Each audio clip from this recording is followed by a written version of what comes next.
En este vídeo os vamos a hablar sobre la replicación y os preguntaréis ¿qué es la replicación?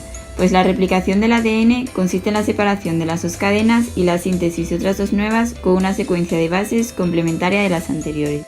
Nos vamos a centrar en la replicación semiconservativa, diferenciando las eucariotas y procariotas.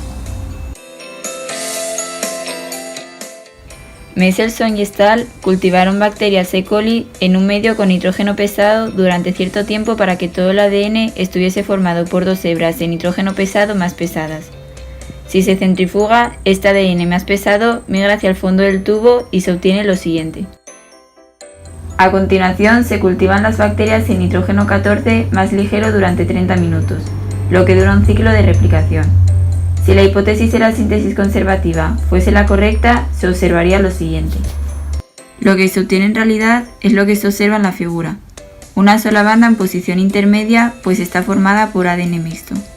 La replicación semiconservativa en células eucariotas fue demostrada por Taylor. Taylor cultivó plántulas de vicia faba en presencia de timidina, marcada radiactivamente con tritio. En la replicación del ADN se diferencian tres fases: fase de inicio, fase de elongación y fase de terminación. La replicación del ADN comienza en secuencias específicas del ADN, denominadas orígenes de replicación, que sirven como puntos de unión para las proteínas iniciadoras, cuya función es separar localmente las dos cadenas de la doble hélice, rompiendo los enlaces de hidrógeno entre las bases.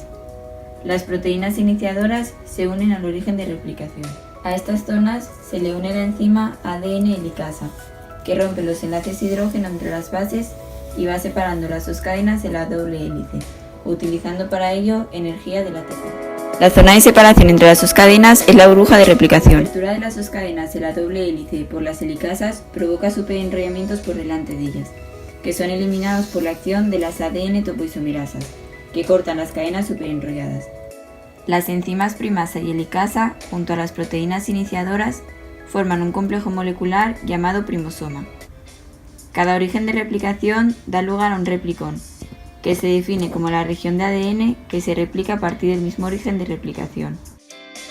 Las zonas de separación entre las dos cadenas de la doble hélice, que se denominan burbujas de replicación, son estabilizadas por las proteínas de unión al ADN monocatenario. Estas se asocian a las cadenas de ADN desenrolladas y las mantienen separadas y rectas el tiempo necesario para que se produzca la replicación. La replicación se inicia con la separación de las dos cadenas de la molécula de ADN y el posterior desenrollamiento. Además, dado que las ADN polimerasas solo pueden incorporar desoxirribonucleótidos al extremo 3 de una cadena preexistente, primero se sintetizan segmentos cortos de ARN llamados primers, complementarios de la cadena molde de ADN, que proporcionan el extremo 3 como punto de partida para el ADN polimerasa. Los segmentos cebadores son sintetizados por una enzima denominada primasa. La ADN polimerasa reconoce el primer y se acopla a la cadena de ADN, leyéndola en el sentido 3,5 y sintetizando la nueva cadena complementaria de la cadena en el sentido 5,3. Segunda fase, elongación. En las horquillas de replicación, las cadenas de ADN de la doble hélice son antiparalelas entre sí, es decir, una va en el sentido 3,5 y la otra en el sentido inverso. Se distinguen dos cadenas, la cadena conductora o líder, denominada así porque su síntesis se inicia en primer lugar, que se sintetiza de forma continua. La ADN polimerasa va incorporando ácidos nucleicos. Por otra parte está la cadena retardada o retrasada, que se sintetiza inicialmente en forma de pequeños fragmentos de ADN, llamados fragmentos de Okazaki en el sentido 3'-5', que posteriormente son unidos por una ADN ligasa para formar una cadena continua de ADN.